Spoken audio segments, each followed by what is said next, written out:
Pancasila yang pertama, Anda boleh tinggal di sini satu, tapi Anda harus bertuhan. Maka ada ketuhanan yang maha esa. Qul huwallahu. Sopo sing gawe ngeten iki nek ra ulama. Yang kedua ada kemanusiaan yang adil dan beradab. Jelas kemanusiaan itu adalah nilai tertinggi dalam agama. Makanya ada kata-kata dari Kanjeng Nabi apa? Irhamu man fil ardi yarhamukum man fis samai. Kok sampean bisa cinta terhadap sesama makhluknya? Tidak ada membeda-bedakan rasnya apa, agamanya apa. Sampean bisa mencintai seluruh makhluk yang ada, maka penduduk langit akan mencintai yaitu Allah dan para malaikatnya. Yang ketiga ada persatuan banyak sekali ayat-ayat maupun hadis yang kaitannya dengan persatu. Wa'tasimu bihablillah wala tafarruq, macem-macem. Ya langkung paham nih. Tapi ada satu yang luar biasa yang ngendikake oleh Kiai Hasyim apa? Hubbul waton minal iman. Seperti lagu yang kita nyanyikan tadi. Ini dulu saya tidak paham dengan ini. Hubbul waton minal iman ini maksudnya apa? Korelasinya apa terhadap iman? Begitu guru saya berbicara, saya baru paham. Jadi salah satu guru saya itu namanya Syekh Ali Jum'ah, dulu pernah menjadi mufti di Mesir. Itu berbicara, adanya aman itu membuat adanya iman. Jadi adanya iman karena ada rasa aman. Kalau tidak ada aman, bahaya ini iman. Maka ketika ditanya orang yang iman itu apa, yaitu orang yang apa? Selamat, orang yang bisa selamat harga dirinya, agamanya, sama harta bendanya. Keamanan ini penting sekali. Untuk mewujudkan iman harus ada aman. Ini santri-santri kenapa Islam? Karena merasa aman. Kalau tidak merasa aman tidak mungkin jadi Islam. Jadi kalau saya mengibaratkan seperti ini misalnya, ketika menjaga, maka jika menjaga iman itu adalah suatu kewajiban, menjaga aman juga harus. Misalkan saya ibaratkan ini, menjaga botol ini, ketika ini menjadi sebuah kewajiban, maka menjaga meja ini juga keharusan. Karena apa? Kalau sampai ada yang merongrong, ada yang menghancurkan, berusaha menghancurkan meja ini, maka dengan sendirinya botol ini akan jatuh. Maka menjaga iman, ketika menjaga iman itu suatu kewajiban, menjaga aman juga keharusan. Dan tidak akan ada aman kalau tidak ada persatuan dan gak mungkin. Sekarang lagi bapaknya berantem sama ibunya saja, gak akan aman anak-anaknya. Ibunya memboikot, tehnya sama sarapannya gak keluar. Bapaknya memboikot, jatah uang belanja gak keluar. Anaknya keleleran. Itu di dalam keluarga, apalagi di dalam negara. Dan tidak akan ada persatuan dan kesatuan tanpa ada rasa cinta terhadap negaranya. Maka hubbul waton minal NKRI harga. Maka ini saya Masya Allah kembali lagi, alangkah dahsyatnya Mbah Hasyim ini mampu melejit melalui ulama-ulama yang lain. Beliau mengemas kata-kata apa? Hubbul waton minal iman. Menjaga tanah air, mencintai tanah air itu bagian utama daripada tujuan yang pokok, yaitu mempertahankan iman. Yang keempat adalah musyawarah. Ini baru bahasanya saja sudah bahasa Arab. Perintah-perintah untuk musyawarah banyak sekali ayat di Quran. Yang kelima adalah adil. Adil ini adalah perintah Quran, perintah hadis. Banyak sekali hal-hal yang kita temukan dalam keadilan. Innallaha ya'murukum bil adli. Banyak sekali di situ. Artinya apa? Artinya Pancasila ini Islami, cocok dengan Islam dan cocok dengan agama apapun. Karena agama apapun menginginkan satu, bertuhan, menginginkan kemanusiaan, menginginkan persatuan, menginginkan kalau ada masalah selalu diselesaikan dengan musyawarah, menginginkan keadilan, semuanya. Maka konsep ini diterima oleh seluruh masyarakat Indonesia. Alangkah hebatnya ulama-ulama kita dan tokoh-tokoh kita, pendiri bangsa ini, dengan membuat aturan atau ideologi negara yang berupa Pancasila. Tidak ada di mana-mana ini. Karena apa? Karena negara kita ini paling majemuk di antara yang lain. Di antara yang lain paling majemuk. Maka butuh sekali suplemen, butuh sekali formula. Untuk apa? Untuk menyatukan semuanya. Ini. Jadi yang terjadi, makanya saya kalau ditanya, apakah sampean merasa HTI itu membahayakan? PKI itu membahayakan? Betul, kalau membahayakan iya. Tapi saya tidak pernah takut dengan PKI. Saya tidak pernah takut dengan HTI. Yang saya takutkan cuma satu. Apa? Orang-orang Islam ini lupa. Yang saya takutkan cuma satu. Orang-orang Islam di Indonesia ini tidak bersyukur menjadi warga negara Muslim di Indonesia. Ini yang paling menakutkan. Kita bisa bikin acara kayak gini di mana-mana kayak gini, bebas. Mau beribadah bebas. Mau bikin pengajian akbar 40 hari 40 malam bebas. Paling jenengan sing bangkrut. Di Arab, Masya Allah, luar biasa, semuanya harus izin, jam malam diperlakukan, acara outdoor dipersulit di mana-mana.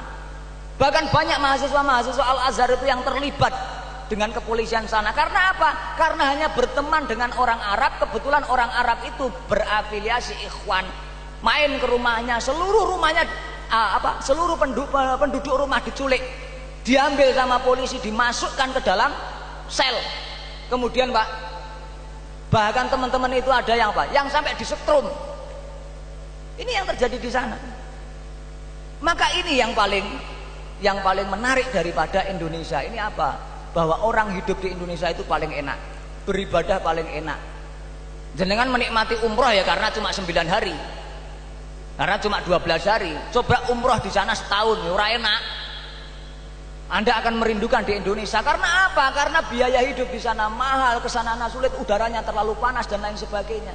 Nggak bisa jenengan la ilaha illallah kumpul banyak orang, nggak bisa. Paling enak di Indonesia, paling nikmat di Indonesia. Di Mesir itu orang tinggal di flat. Flat itu cuma ruangan 4 persegi 4 yang dihuni sejak lahir sampai meninggal dunia. Dihuni sejak lahir sampai meninggal dunia. Kalau umurnya sudah 50, naik tangga turun tangga sudah sulit, ke masjid sudah sulit. Orang nggak punya hiburan, menanam satu pohon saja nggak bisa, karena orang hanya punya hak izin tinggal. Alangkah bosennya hidupnya di sana. Bayangkan di sini, siang-siang panas-panas kita bisa leleh di belakang rumah sambil buka baju dan ngerokok. Orang menikah saja sulit di sana. Karena apa? Karena harus punya rumah. Karena harus punya rumah. Kalau nggak punya rumah nggak bisa menikah.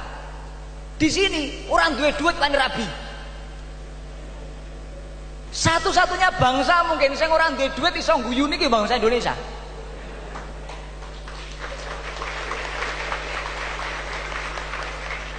Jadi alangkah nikmatnya hidup di Indonesia ini, alangkah nikmatnya. Oleh karena itu, maka kita wajib menjaga apa yang menjadi konsensus bersama, kesepakatan bersama ini harus dijaga. Jenengan kan kenal Nabi Musa. Nabi Musa itu dapat julukan apa? Qawiyyun azizun. Wampuh, ngantem pisan wong mati. Bahkan ada riwayat kalau marah Nabi Musa itu bulunya keluar. Saking keren. Ini santri-santri kenal Israel enggak? Kenal Israel enggak? Ada yang pernah ketemu? Atau ada yang pengen ditamoni Israel? Ya mau sih mau, tapi nanti aja terakhir lah. Lah ini ada cerita Israel ini tanpa babi bu datang ke Nabi Musa, mau nyabut nyawanya Nabi Musa. Nabi Musa marah. Israel dipegang, ditempelin sampai matanya lepas. Bayangkan malaikat Israel niku Masya Allah, kira-kira karo tentara yang paling ampuh ora ana apa-apa nih. Seremnya luar biasa. Monggo Bu. Ya dari staf presiden monggo. Langsung mau. Saya lanjut dulu enggak ya? Jadi Israel itu gambarannya begitu. Israel datang, Nabi Musa marah mau dicabut, ditempelin matanya lepas. Lapor ke Allah, loh kenapa matamu kok lepas kayak gitu? Ditempeleng Musa. Habis itu diutus sama Allah lagi, Pak takut. Udahlah kamu datang ke Musa lagi, tangannya suruh naruh di lembu, lembunya suruh ngitung bulunya, nanti bulunya dikalikan 100 tahun. Umurnya akan dipanjangkan segitu. Sama Musa ditanya, tapi nanti mati juga saya? Iya. Ya udahlah sekarang aja katanya. Ini Nabi Musa. Ada lagi hambanya Allah yang namanya Nabi Isa. Nabi Isa itu kebalikannya, orangnya lembut, tempeleng pipi kiri, kasihkan pipi kanan. Ini tidak bisa orang kelakuannya kayak Nabi Isa, tidak bisa.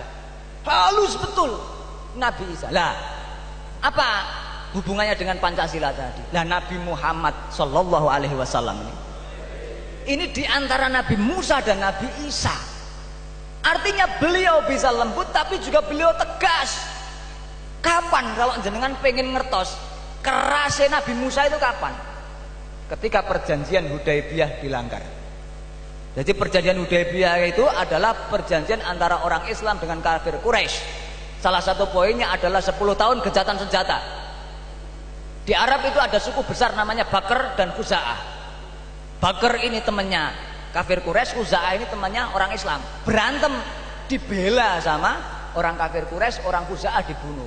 Berarti orang kafir Quraisy melanggar kesepakatan Hudaybiyah.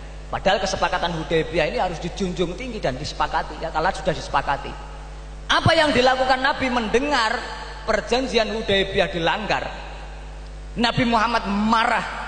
Bahkan Abu Sufyan waktu itu belum Islam, mewakili kaum Quraisy datang ke Madinah untuk meminta maaf kepada Nabi Muhammad, ditolak permintaan maaf. Bahkan Nabi Muhammad menyiapkan pasukan yang sangat besar untuk masuk ke Mekah.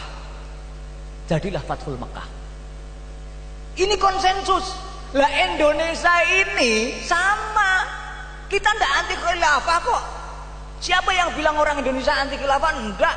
Tapi orang-orang tua kita, ulama kita, tokoh-tokoh kita semuanya sudah sepakat, serujuk semuanya untuk apa? Untuk membentuk konsensus bersama, sepakat warga Indonesia hidup dengan ideologi Pancasila.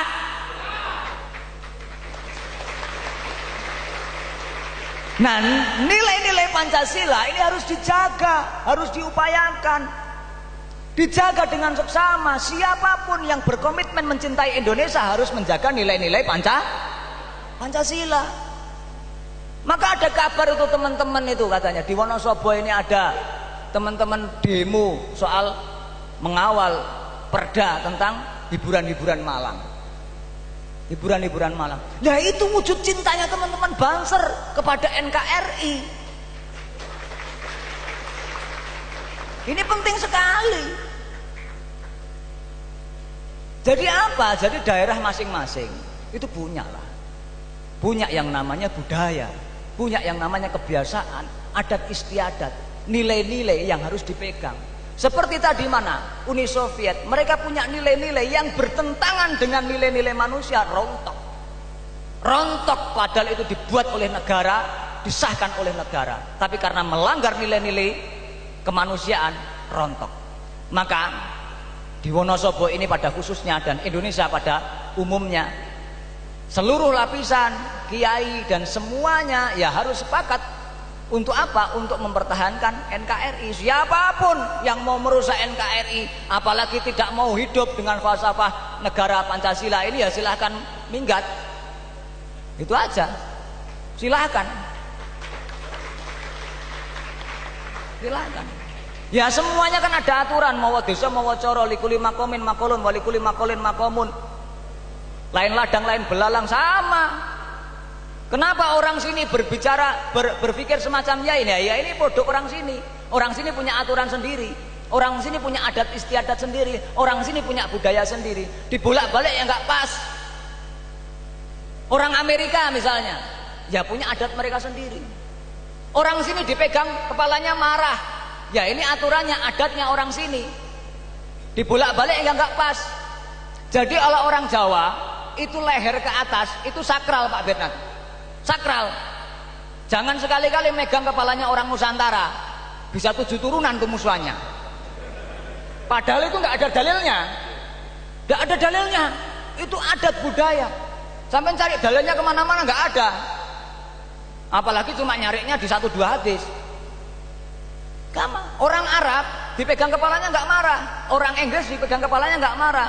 Maka kalau santri-santri liburan lihat bola, itu ada pemain yang ngegolin, itu kadang-kadang malah dikeplak kepalanya sama temennya saking gembiranya, dan mereka nggak marah. Tapi jangan sekali-kali sama orang Arab, walaupun sama lama-lama laki-laki sama-sama perempuan, mohon maaf megang pantatnya. Wah, ini masalah besar. Sama kita dipegang kepalanya. Itu juga nggak ada dalilnya.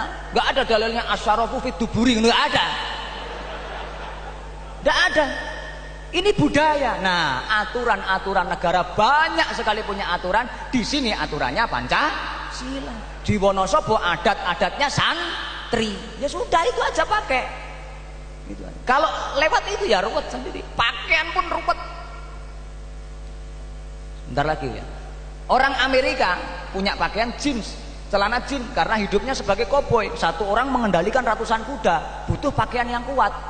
Maka tes-tesannya dia berpikir menciptakan pakaian yang kuat. Jahitan tengahnya ini harus kuat. Maka tes-tesannya ditarik 2 kuda, satu kanan satu kiri. Kalau nggak jebol berarti celananya bagus, cocok untuk koboi. Makanya kalau ke mall-mall nyari celana yang paling bagus jeans, mereknya Levi's Taurus & Co. Lambangnya di belakang, celana jeans ditarik 2 kuda. Di Arab panas, ada hujan badai, butuh pakaian yang isis, butuh pakaian yang longgar. Maka mereka menciptakan pakaian yang cocok dengan iklimnya, yaitu gamis. Coba dibalik, yang koboi pakai gamis, yang orang Arab. Bayangkan, koboi pakai gamis kan dia malah gondal-gandul. Gitu. Semua punya aturan masing-masing. Inilah takdirnya Allah menjadikan kita berbangsa-bangsa untuk saling mengenal. Tidak untuk saling bersatu, tapi untuk saling mengenal dan menghormati satu dengan lainnya. Itu saja. Indonesia ya aturannya Indonesia, Wonosobo ya budayanya Wonosobo. Keluar daripada itu pasti bermasalah. Pasti bermasalah. Mungkin itu dari saya, nanti kita lanjutkan dialog. Sekali lagi NKRI, Pancasila, Nusantara. Assalamualaikum warahmatullahi wabarakatuh.